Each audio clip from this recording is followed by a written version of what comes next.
Hello friends, तो आज हम देखने वाले हैं आपका प्रेरण प्रभाव तथा इलेक्ट्रोमेरिक प्रभाव में अंतर क्या होता है। ठीक है, difference between inductive effect and electromeric effect. ठीक है, तो बीएससी फर्स्ट ईयर केमिस्ट्री का जो यूनिट 4 हम देख रहे हैं, तो उस पर हम देखने वाले हैं। ठीक है, इसको तो जो इस पे अंतर है प्रेरण प्रभाव और इलेक्ट्रोमेरिक प्रभाव पे, बहुत ही आसानी से हम लोग देखेंगे। ठीक है, तो प्लीज़ वीडियो को लास्ट तक देखना। और चलिए शुरू करते हैं हम लोग प्रेरण प्रभाव और इलेक्ट्रोमेरिक प्रभाव के बारे में।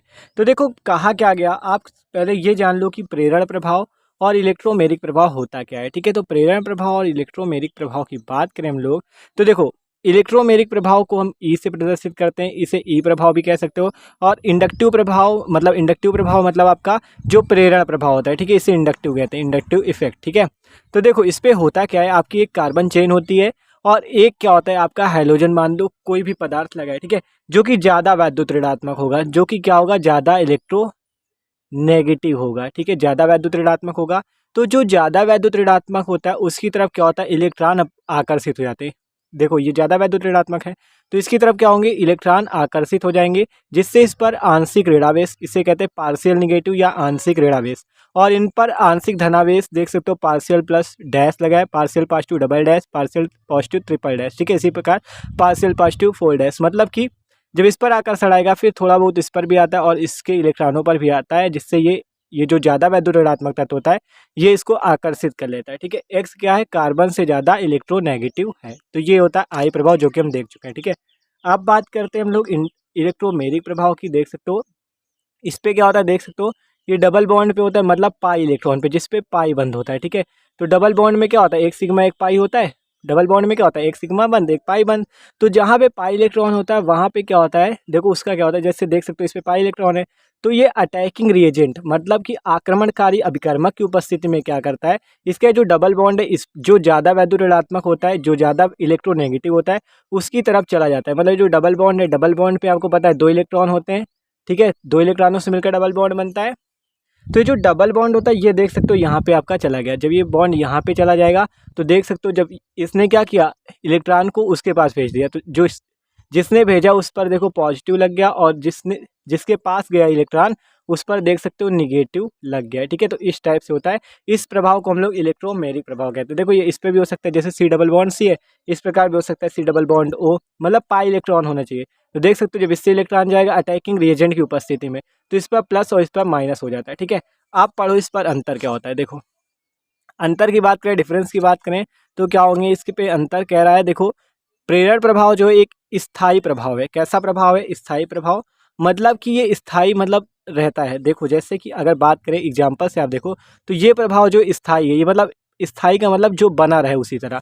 और अस्थायी, देखो इलेक्ट्रोमेरिक प्रभाव जो है अस्थायी प्रभाव है। क्यों अस्थायी है, देखो जैसे ये अटैकिंग रिएजेंट, आक्रमणकारी अभिकर्मक की उपस्थिति में होता है। ठीक है, अगर आप आक्रमणकारी अभिकर्मक को हटा लोगे तो ये फिर से इसी में परिवर्तित हो जाएगा। इसलिए ये क्या है, अस्थायी है, मतलब ये उसी तरह नहीं बना रहता। ये स्थायी है, मतलब इस तरह बन गया तो बना रह सकता है। ठीक है, स्थायी होता है। लेकिन अस्थायी पे क्या, अगर आप अटैकिंग रिएजेंट को हटा दो तो ये फिर से अपनी पुनः अवस्था पे आ जाएगा। तो यही बात होती है प्रेरण प्रभाव की, कि यह एक स्थायी प्रभाव है।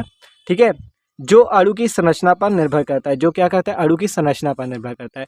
और इलेक्ट्रोमेरिक प्रभाव या अस्थायी प्रभाव है जो आक्रमणकारी अभिकर्मक पर निर्भर करता है। अगर आक्रमणकारी अभिकर्मक हट जाएगा तो ये फिर से अपनी अवस्था में आ जाएगा। ठीक है, तो ये बात समझ में आ गई। और प्रेरण प्रभाव में क्या होता है, इसमें सिग्मा बंध का इलेक्ट्रॉन युग्म एक परमाणु की ओर थोड़ा खिंच जाता है। सिग्मा बंध क्या, सिंगल बॉन्ड जहाँ पे वो मिलेगा आपको वही सिग्मा बॉन्ड होगा। तो इसमें देखो सारे सिंगल बॉन्ड तो सिग्मा बंध के ही तो इलेक्ट्रॉन है, ये क्या करते हैं, एक परमाणु की ओर खींच जाते हैं। किस परमाणु की ओर खींचते हैं, जो कि ज़्यादा वैद्युत ऋणात्मक होता है। तो ये बात तो क्लियर है हमें। ठीक है, और इस पे क्या होता है, इलेक्ट्रोमेरिक प्रभाव पे इसमें पाई इलेक्ट्रॉन युग्म एक परमाणु से दूसरे परमाणु पर पूर्ण रूप से विस्थापित हो जाता है। देख सकते हो इस पे जो डबल बॉन्ड था पाई इलेक्ट्रॉन का, ये पूर्ण रूप से इस पर विस्थापित हो गया, जिससे इस पर क्या हुआ, निगेटिव मतलब ऋणावेश। और इस पर क्या था, पार्शियल मतलब आंशिक, थोड़ा सा ऋणावेश आता है। आंशिक का मतलब एकदम थोड़ा सा भाग। ठीक है, और ये तो पूरा ही निगेटिव हो चुका है। ठीक है, तो ये बात हुई कि इसमें पाई इलेक्ट्रॉन युग्म एक परमाणु से दूसरे परमाणु पर पूर्ण रूप से विस्थापित हो जाता है, पूर्ण रूप से उस पर चला जाता है। और इस पर कैसे आता है, आंशिक रूप से। ठीक है, अब अगला अंतर देखो, कह रहा है इसमें परमाणु पर, इस पे क्या होता है, इसमें परमाणु पर आंशिक आवेश उत्पन्न हो जाता है। जिस परमाणु से इलेक्ट्रॉन, देखो इस पर क्या होता है, जिससे दूर होता है उस पर पार्शियल निगेटिव, और जिस मतलब देखो जिसकी ओर जाता है इलेक्ट्रॉन उस पर पार्शियल निगेटिव, और देखो यहाँ से गया ना तो इस पर पार्शियल डैश, देखो partial pass two dash, partial pass two double dash, partial pass two triple dash, तो वही चीज़ है। ठीक है, इसमें परमाणु पर आंशिक आवेश उत्पन्न हो जाता है। ठीक है, तो देख सकते हो इसकी ओर गया तो इस पर पार्शियल निगेटिव, इस पर partial pass two dash, partial pass two double dash, partial pass two triple dash. और देखो इस पे आपका ये जो इलेक्ट्रोमैग्नेटिक प्रभाव, इस पे क्या होता है, इस पे इलेक्ट्रॉन युग्म ग्रहण करने वाले परमाणु पर ऋणावेश तथा दूसरे परमाणु पर धनावेश। देखो इस पर क्या आ गया, जो जिसने ग्रहण किया इलेक्ट्रॉन, मतलब जिसकी तरफ इलेक्ट्रॉन गए इधर से इधर गए, तो इस पर क्या आता है निगेटिव, और जिसकी तरफ से गए उस पर क्या आता है पॉजिटिव।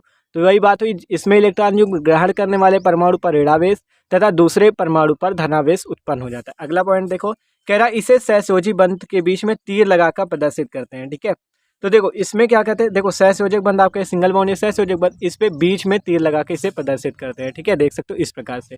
और इसे हम लोग कैसे प्रदर्शित करते हैं, इस वक्री तीर द्वारा, मतलब कर्व द्वारा। देख सकते हो इसे हमने ऐसे प्रदर्शित किया वक्री तीर द्वारा। तो ये होते हैं इस पे अंतर, एकदम आसानी से हम लोगों ने समझा कि कैसे होते हैं। बस आपको ये बात याद रखनी है इस पे क्या होता है, और इस पे बस थोड़ा सा आपको याद रखना है, और आप आसानी से इस पे अंतर लिख सकते हो। ठीक है, एकदम अपनी भाषा में लिखना है, कुछ नहीं है। ठीक है, तो देख सकते हो ये था आपका प्रेरण प्रभाव तथा इलेक्ट्रोमेरिक प्रभाव में अंतर।